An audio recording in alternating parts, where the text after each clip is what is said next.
असफलता एक चुनौती है स्वीकार करो, क्या कमी रह गई देखो और सुधार करो। जब तक न सफल हो नींद चैन को त्यागो तुम, संघर्ष का मैदान छोड़ मत भागो तुम। कुछ किए बिना ही जय जयकार नहीं होती, कोशिश करने वालों की हार नहीं होती, कोशिश करने वालों की हार नहीं होती। नमस्कार साथियों, मैं मंगल सिंह स्वागत करता हूं आप सभी लोगों का हमारे बुद्धा क्लासेस में। मैं आप सभी लोगों के साथ जुड़ा हूं हिंदी के सेशन को लेके, और मैं आप लोगों से वादा करता हूं कि हिंदी एक आसान और इजी वे में मैं आप लोगों के समक्ष लेके आ रहा हूं। ठीक, तो आइए जोश और शोर के साथ हम हिंदी को स्टार्ट करते हैं। हमारी पहली और दूसरी क्लास जिसमें हम स्वर कंप्लीट कर चुके हैं, आज की जो है हमारी तीसरी क्लास है, और जिसमें हम डिस्कस करेंगे किसके बारे में सर? जिसमें हम डिस्कशन करेंगे व्यंजन के बारे में। सर स्वर हम कंप्लीट कर चुके हैं, हम व्यंजन की बात करते हैं। यदि हम व्यंजन की बात करें तो व्यंजन क्या होते हैं? सर व्यंजन वे होते हैं जो स्वरों की सहायता से बोले जाते हैं। स्वरों की सहायता से बोले जाने वाले वर्ड व्यंजन कहलाते हैं। बात पल्ले नहीं पड़ी कि स्वरों की सहायता से कैसे बोले जाते हैं। मैंने कहा कि मैंने लिखा का, तो इस का की बात करेंगे तो का प्लस आ। सर आ साथ आ गया। अगली ध्वनि मैंने निकाली की, सर इसमें तो आ आया नहीं, इसमें का प्लस ई हो गया। इसमें तो का आ आया नहीं, इसमें तो ई आ गया। सर ई भी तो एक ध्वनि है, ई भी तो एक स्वर है। आगे बात करेंगे हमने लिखा कू, तो इसमें क्या हो जाएगा? का प्लस ऊ हो जाएगा। सर ये क्या है? यही तो स्वर हैं जो व्यंजन के उच्चारण में उसकी सहायता कर रहे हैं। तो हम सीधा सा बोल सकते हैं कि बगैर स्वर के व्यंजनों का उच्चारण पॉसिबल नहीं है। आगे की लाइन है हमारी कि बिना स्वरों वाले व्यंजनों को हम हलंत लगाकर लिखते हैं। ये जो है ना, ये इसको हम हल बोलते हैं, और इसको व्यंजन के नीचे लिखते हैं। जैसे का के नीचे हमने हल लगाया, डॉट डॉट करके ज्ञा के नीचे हल लगाया, अर्थात हल वाला व्यंजन ही हम शुद्ध मानते हैं। सर तो इसको क्या बोल सकते हैं हमने का लिखा, इसको क्या बोल सकते हैं? क्या हम इसको स्वर बोल सकते हैं? जी नहीं। यदि हम वर्ण की बात करें ना, वर्ण की, तो वर्ण दो प्रकार के, एक हो जाएंगे स्वर और एक हो जाएंगे व्यंजन। स्वर सर आ से लेकर एह तक ये स्वर हैं, और व्यंजन का से लेकर ज्ञा तक ये व्यंजन हैं हलंत वाले। मैंने कहा कि ये जो का है ना, ये का प्लस आ, का प्लस आ दो वर्णों का मेल है। का प्लस आ दो वर्णों का मेल है।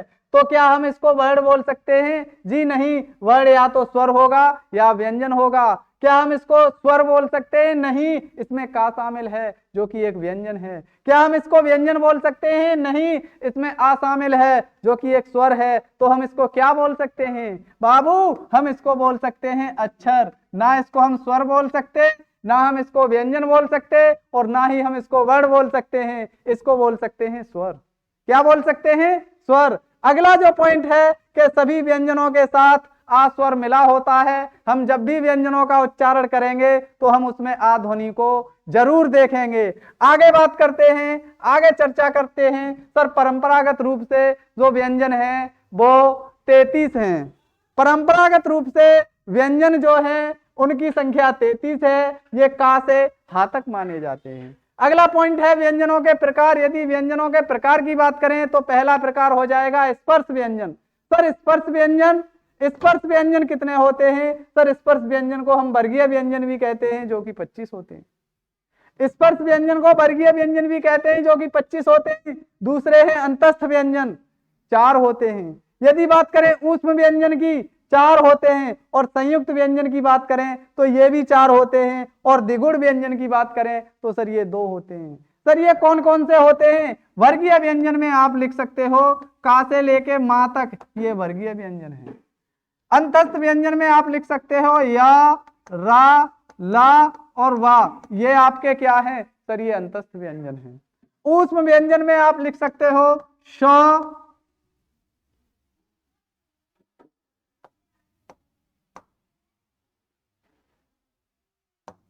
ऊष्म व्यंजन में आप लिख सकते हो क्या?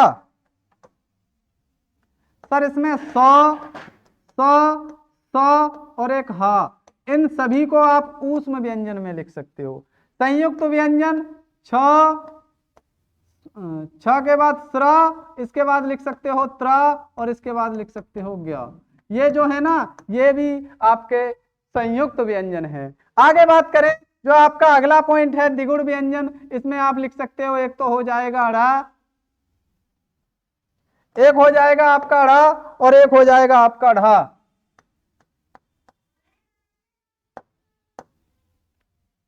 एक हो जाएगा आपका ढा और एक हो जाएगा ढा, और एक हो जाएगा आपका ढा। ये क्या है सर? ये द्विगुण व्यंजन है, इन्हीं को ही उत्क्षिप्त व्यंजन कहते हैं। आगे हम इनकी चर्चा करेंगे, एक एक करके इन सभी को पढ़ेंगे। जब हमने ये टोटल किए तो ये टोटल 39 है। आगे बात करते हैं अगले पॉइंट की ओर। सर अगला पॉइंट है आपका स्पर्श व्यंजन। स्पर्श व्यंजन को ही हम दूसरा नाम देते हैं क्या? स्पर्श व्यंजन को ही हम दूसरा नाम दे देते हैं क्या? सर इनको वर्गीय व्यंजन भी कहते हैं, इनको वर्गीय व्यंजन भी कहते हैं। सर स्पर्श व्यंजन की डेफिनेशन बता दो, तो डेफिनेशन हम यहां लिख लेंगे, जिन व्यंजनों का उच्चारण में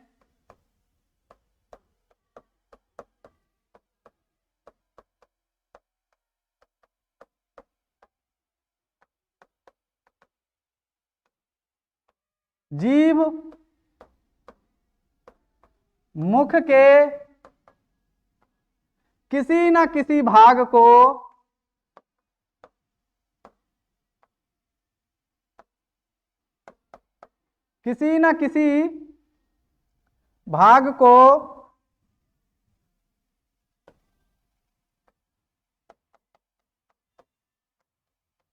स्पर्श करती है, स्पर्श व्यंजन या वर्गीय व्यंजन कहलाते हैं। सर इन्हें वर्गीय व्यंजन क्यों कहते हैं? ये देख रहे हो आप, ये वर्गों में विभक्त हैं। का वर्ग का से लेके अंग तक, चा वर्ग चा से लेके अंग तक, टा वर्ग टा से लेके अंग तक, ता वर्ग ता से लेके मां तक, और पा वर्ग ता से लेके ना तक, और ये हो जाएगा पा से लेके मां तक। सर ये वर्गों में विभक्त हैं, इसीलिए हम इनको वर्गीय व्यंजन भी कहते हैं। उच्चारण की दृष्टि से देखा जाए तो ये जो का वर्ग है ना, ये जो का वर्ग है, ये कंठ से बोला जाता है। कहां से बोला जाता है? सर इसका उच्चारण स्थान हो जाएगा कंठ। जरा हम कलर चेंज करते हैं, इसका उच्चारण स्थान हो जाएगा कंठ। सर ये कंठ से बोला जाता है।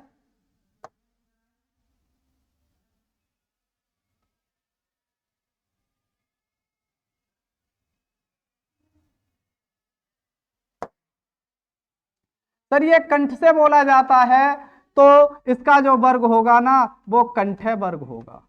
सर इसको का वर्ग तो कहेंगे ही कहेंगे, कंठ से बोला जाता है इसीलिए कंठे वर्ग भी कहेंगे। यदि हम चा वर्ग की बात करें तो ये तालु से बोला जाता है। सर वर्ग क्या हो जाएगा? वर्ग हो जाएगा तालव्य। क्या वर्ग हो जाएगा? तालव्य। सर तालु से बोला जाता है तालव्य वर्ग, और चा से स्टार्ट हुआ है इसीलिए चा वर्ग भी कहते हैं। आगे बात करें टा की, तो ये मूर्धा से बोला जाता है, मूर्धा। और मूर्धा की बात करें, जो हम आपको अगली क्लास में डिस्कस कर चुके हैं कि तालु क्या होता है, कंठ क्या होता है, मूर्धा क्या होता है। सर इसका वर्ग हो जाएगा मूर्धन्य वर्ग। ये हो जाएगा आपका मूर्धन्य वर्ग। आगे बात करें हम ता वर्ग की, ता वर्ग की बात करें तो ता हमारा दांतों से बोला जा रहा है। कहां से बोला जा रहा है? दांत से बोला जा रहा है। वर्ग हो जाएगा हमारा दंत्य वर्ग। कौन सा वर्ग हो जाएगा? दंत्य वर्ग। और यदि हम पा की बात करें, यदि हम पा की बात करें तो ये आपका होठों से बोला जा रहा है या ओष्ठ से बोला जा रहा है। आपका वर्ग हो जाएगा ओष्ठ्य वर्ग। वर्ग क्या हो जाएगा? सर ओष्ठ्य वर्ग हो जाएगा। का कंठ वर्ग, चा तालु वर्ग, टा मूर्धा वर्ग, और ये आपका ता दांत से बोला जा रहा है दंत्य वर्ग, और आपका पा होठ से बोला जा रहा है तो ओष्ठ्य वर्ग। ये इनका पहला वर्ण है, दूसरा वर्ण है, तीसरा वर्ण है, ये चौथा वर्ण है, और ये आपका पांचवा वर्ण है।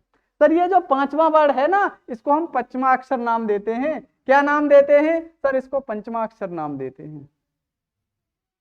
इस पांचवें वर्ण को ही हम दूसरा नाम दे देते हैं, जिसे बोलते हैं अनुस्वार।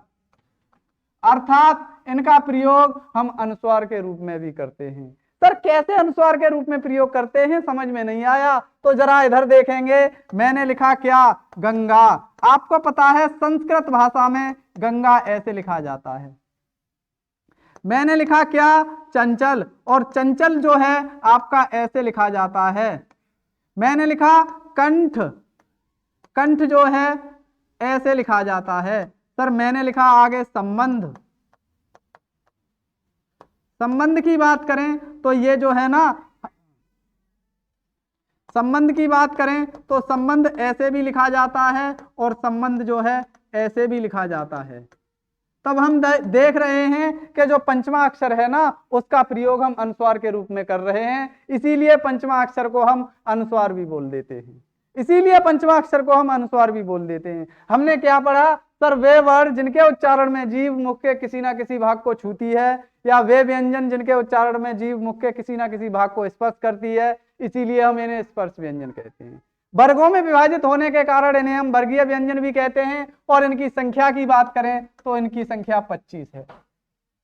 संख्या कितनी है, 25 है। सर ये का वर्ग कंठ से बोला जाता है तो इसी का कंठे वर्ग हो जाएगा।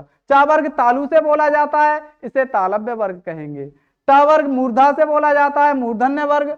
त वर्ग दांत से बोला जाता है, दंत्य वर्ग। और पा वर्ग होठ से बोला जाता है, होष्ठ्य वर्ग। इसको कैसे याद रखें, तो याद करो, मैं आपको स्वरों में एक ट्रिक बताया था, यहां पर भी एक ट्रिक बता रहा हूं। सर जब भी व्यंजन की बात हो तो आपको ट्रिक ध्यान रखनी है, क्या, के टी एम दो। ये ट्रिक आपको ध्यान रखनी है, के टी एम दो।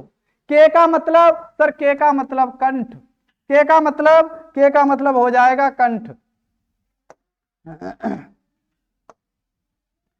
के का मतलब कंठ, टी का मतलब तालु, एम का मतलब मूर्धा, डी का मतलब दंत और ओ का मतलब ओष्ठ।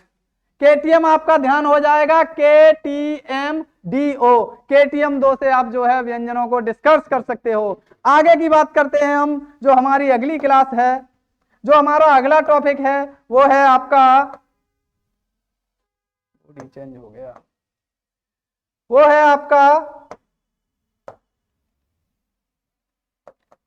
अंतस्थ व्यंजन। दूसरा प्रकार था हमारा अंतस्थ व्यंजन। यदि हम अंतस्थ व्यंजन की बात करें, यदि हम अंतस्थ व्यंजन की बात करें तो इनकी संख्या कितनी होती है, सर 4 होती है।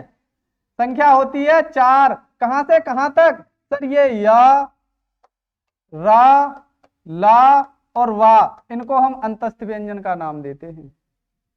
इनको हम किसका नाम देते हैं, इनको हम अंतस्थ व्यंजन का नाम देते हैं। इसकी परिभाषा क्या होगी, इसको डिफाइन कैसे करेंगे, चलो इसकी डेफिनेशन की ओर चलते हैं। तो हम डेफिनेशन पर ध्यान देंगे। जिन व्यंजनों का उच्चारण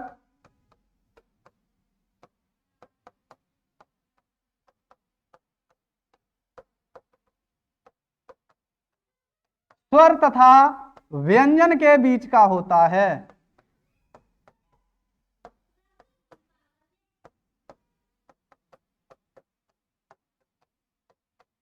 उन्हें हम अंतस्थ व्यंजन कहते हैं। उन्हें हम क्या कहते हैं, सर उन्हें हम अंतस्थ व्यंजन कहते हैं। ये जो अंतस्थ व्यंजन है ना, इनको हम अर्ध स्वर भी कहते हैं, अर्ध स्वर भी कहते हैं।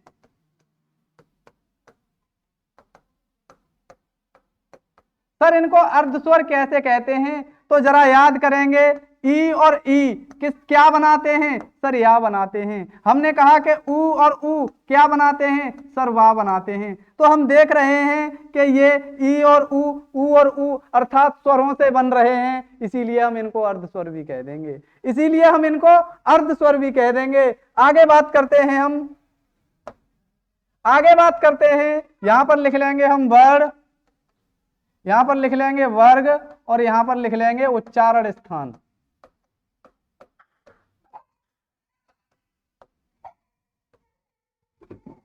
यदि हम वर्ण की बात करें तो ये या, ये रा, ये ला और ये वा। यदि हम या की बात करें, कहां से बोला जाता है, सर या जो है ना ये तालु से बोला जाता है। उच्चारण स्थान तालु होगा, इसका उच्चारण स्थान तालु होगा और तालु से बोले जाने के कारण वर्ग हो जाएगा हमारा क्या, सर वर्ग हो जाएगा तालव्य, वर्ग हो जाएगा तालव्य। सर यदि रा की बात करें ना, रा और ला ये दोनों के दोनों दंत मूल से बोले जाते हैं, दंत मूल से बोले जाते हैं, जिसे हम बोल सकते हैं या मसूड़ा। सर ये मसूड़ा से बोले जाते हैं। वर्ग क्या हो जाएगा, वर्ग क्या हो जाएगा? सर वर्ग की बात करें ना हम, सर ये जो है ना ये दंतमूल से बोले जाते हैं। उच्चारण स्थान क्या होगा? दंतमूल या मसूड़ा। सर ये दंतमूल या मसूड़ा से बोले जाते हैं। इन दोनों का जो वर्ग है ना वो हो जाएगा वर्तस्य वर्ग। सर वर्ग क्या हो जाएगा? वर्तस्य वर्ग हो जाएगा। यदि हम वा की बात करें ना, वा की, तो ये किससे बोला जाता है? सर ये दांत, दांत प्लस ओष्ठ, दांत प्लस ओष्ठ दोनों से बोला जाता है। वर्ग क्या हो जाएगा? सर वर्ग हो जाएगा दंतोष्ठ। सर वर्ग क्या हो जाएगा? वर्ग हो जाएगा दंतोष्ठ। हमने कहा कि या तालु से वर्ग तालव्य, रा और ला, सर रा और ला दंतमूल से बोले जाते हैं, वर्ग हो जाएगा हमारा वर्तस्य। और वा की बात करें तो दांत प्लस ओठ से बोला जाता है, वर्ग हो जाएगा हमारा क्या? वर्ग हो जाएगा दंतोष्ठ। आगे के पॉइंट की बात करते हैं। हमारा अगला जो पॉइंट है वो है हमारा ऊष्म व्यंजन। अगला जो पॉइंट है हमारा वो है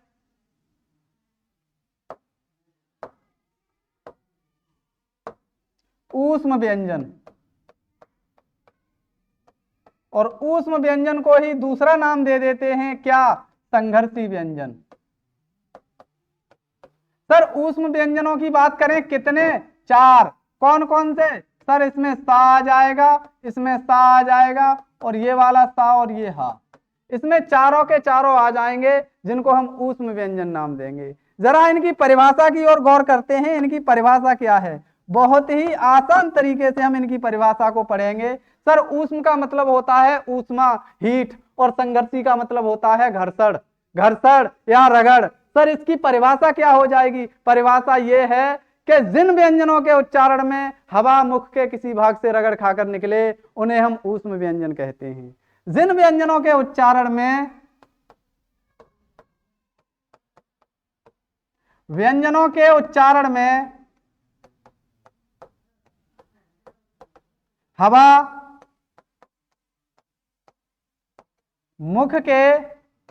मुख के किसी भाग से रगड़ खाकर निकले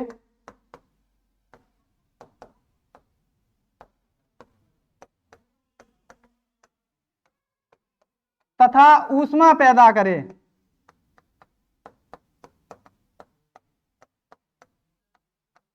उन्हें हम ऊष्म व्यंजन कहते हैं। जिन व्यंजनों के उच्चारण में हवा मुख के किसी भाग से रगड़ खाकर निकले तथा ऊष्मा पैदा करे उन्हें हम ऊष्म व्यंजन कहते हैं। कौन कौन से? स, स, सा और हा, ये सर ऊष्म व्यंजन हैं। जरा हम इनके वर्गों की बात करते हैं तो वर्गों की ओर चलते हैं। सर ये हमने वर्ड लिखा, ये आपका वर्ग है, और ये आपका उच्चारण स्थान है।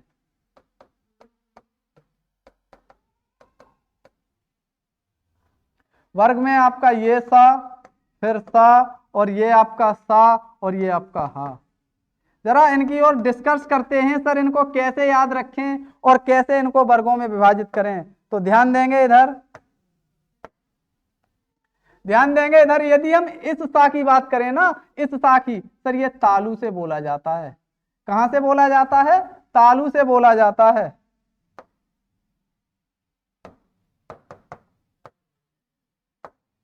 सर ये जो है ना तालु से बोला जाता है। सर तालु से बोले जाने के कारण वर्ग हो जाएगा तालव्य। वर्ग क्या हो जाएगा? सर वर्ग तालव्य हो जाएगा। यदि हम इस सा की बात करें ना, इस वाले सा की, ये सर मूर्धा से बोला जाता है। सर ये मूर्धा से बोला जाता है, मूर्धा से। उच्चारण स्थान मूर्धा होने के कारण वर्ग हो जाएगा मूर्धन्य। वर्ग क्या हो जाएगा? मूर्धन्य वर्ग हो जाएगा। सर इस सा की बात करें ना इसकी, तो ये दंतमूल से बोला जाता है, दंतमूल। ये दंतमूल से बोला जाता है तो इसका वर्ग हो जाएगा वर्तस्य वर्ग। दंतमूल वाला जो वर्ग होता है वो वर्तस्य वर्ग होता है। सर इस हा की बात करें ना, हा की, ये जो हा है ना ये बोला जाता है कहां से? सर ये स्वर यंत्र से बोला जाता है, स्वर यंत्र से। स्वर यंत्र से बोले जाने के कारण वर्ग हो जाएगा स्वर यंत्रीय। वर्ग क्या हो जाएगा? सर वर्ग हो जाएगा स्वर यंत्रीय। सर वर्ग हो जाएगा आपका स्वर यंत्रीय। इस हा को जो है ना हम नाम दे देते हैं क्या, काकल्य वर्ण। इसको हा को नाम दे देते हैं काकल्य वर्ण, अर्थात ये जो हा है ना ये काकल्य वर्ण और कहलाता है। आगे और पॉइंट हम नोट करेंगे, आगे और पॉइंट हम नोट करेंगे। सर इस ये जो रा है ना, ये रा, इसको हम नाम देते हैं लुंठित वर्ण। और ये जो ला है ना इसको नाम देते हैं पार्श्विक वर्ण, पार्श्विक वर्ण। सर ये जो या और वा है ना इनको नाम दे देते हैं हम अर्ध स्वर। हमने क्या देखा, या और वा अर्ध स्वर है, रा क्या है सर, रा लुंठित वर्ण है, और ला क्या है सर, ला पार्श्विक वर्ण है। यहां से एग्जाम में क्वेश्चन बनते हैं। अगला पॉइंट हमारा क्या था, अगला पॉइंट है हमारा ऊष्म व्यंजन। हम पढ़ रहे हैं सा तालु से बोला जाता है, तालव्य वर्ग में आएगा। स मूर्धा से बोला जाता है, मूर्धन्य वर्ग में आएगा।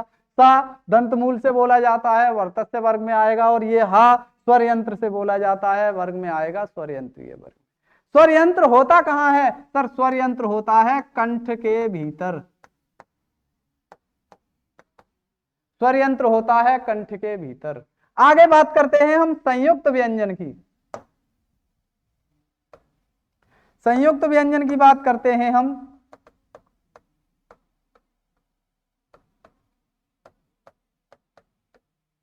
सर यदि हम संयुक्त व्यंजन की बात करें, संख्या 4 होती है। कौन कौन सा, एक छा, एक त्रा, और एक आपका स्रा, और एक आपका ज्ञा। ये क्या होते हैं सर, ये संयुक्त व्यंजन होते हैं। परिभाषा क्या है, परिभाषा लिखेंगे, वे व्यंजन जो दो व्यंजनों के मेल से बने होते हैं संयुक्त व्यंजन कहलाते हैं। वे व्यंजन जो दो व्यंजनों के मेल से बने होते हैं उन्हें हम संयुक्त व्यंजन कहते हैं। इसमें हम पढ़ रहे हैं क्या, इसमें हम पढ़ रहे हैं एक तो आपका छा, एक पढ़ रहे हैं त्रा, एक आपका स्रा, और एक आपका ज्ञा। सर ये दो व्यंजनों के मेल से कैसे बने, सर इस छा की बात करें ना, ये का प्लस सा इसके योग से बना है, इसीलिए हम इसको संयुक्त व्यंजन कहते हैं। सर इस त्रा की बात करें ना, ये ता प्लस रा इससे मिलकर बना है, इसीलिए ये त्रा है। सर इस त्रा की बात करें ना तो ये सा प्लस रा इससे मिलकर बना है, इसीलिए ये स्रा है। सर इसकी ज्ञा की बात करें ना, ये तो जा प्लस अंग इससे मिलकर बना है, इसीलिए हम इसको ज्ञा कहते हैं। अर्थात ये चारों के चारों व्यंजन दो व्यंजनों के मेल से मिलकर बने होते हैं, इसीलिए हम इनको संयुक्त व्यंजन कहते हैं। आगे बात करते हैं हम, अगला जो पॉइंट है हमारा वो है द्विगुण व्यंजन।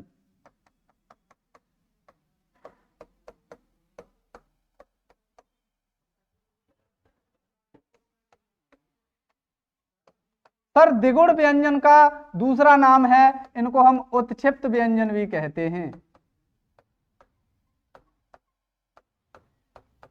इसको हम उत्क्षिप्त व्यंजन भी कहते हैं। सर ये जो द्विगुण व्यंजन है इसको उत्क्षिप्त व्यंजन भी कहते हैं। सर इसकी परिभाषा की बात करें तो परिभाषा लिखेंगे, पहले ये जान लें कि सर ये दो होते हैं, इसमें आपका क्या आ जाता है, एक तो ढ़ा आता है और एक आपका ढा आता है। ये दोनों के दोनों क्या होते हैं सर, ये दोनों के दोनों उत्क्षिप्त व्यंजन होते हैं या द्विगुण व्यंजन होते हैं। परिभाषा, जिन व्यंजनों के उच्चारण में जीभ पहले ऊपर उठकर फिर झटके के साथ नीचे आती है उन्हें द्विगुण व्यंजन कहते हैं। जिन व्यंजनों के उच्चारण में जीभ पहले ऊपर उठकर फिर झटके के साथ नीचे आती है उन्हें द्विगुण व्यंजन कहते हैं। जरा बोल के देखेंगे ढ़ा और ढ़ा।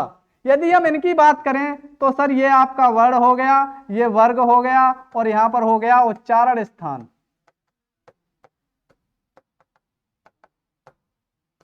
वर्ण में क्या है, वर्ण में आपका ये है और वर्ण में आपका ये है। यदि हम उच्चारण स्थान की बात करें तो सर ये मूर्धा से बोले जाते हैं, मूर्धा से, ये मूर्धा से बोले जाते हैं, इसीलिए इनका जो वर्ग होगा ना वो मूर्धन्य वर्ग होगा। एक पॉइंट और हम लिखते हैं ढ़ और ढ के बारे में। सर ये ढ़ और ढ है ना, ये हिंदी के नवीन विकसित वर्ण हैं, नवीन विकसित वर्ण हैं।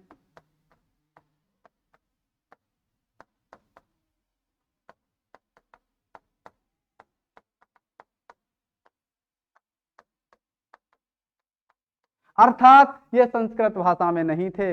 आज का टॉपिक हमारा यहीं समाप्त होता है। आप लोगों से मुलाकात नेक्स्ट वीडियो में होगी। अगर आपको हमारा कंटेंट समझ में आता है तो इसको शेयर करें और अपने दोस्तों के साथ इसको देखें, और अगली जो मुलाकात आपकी होगी नेक्स्ट वीडियो में होगी। धन्यवाद।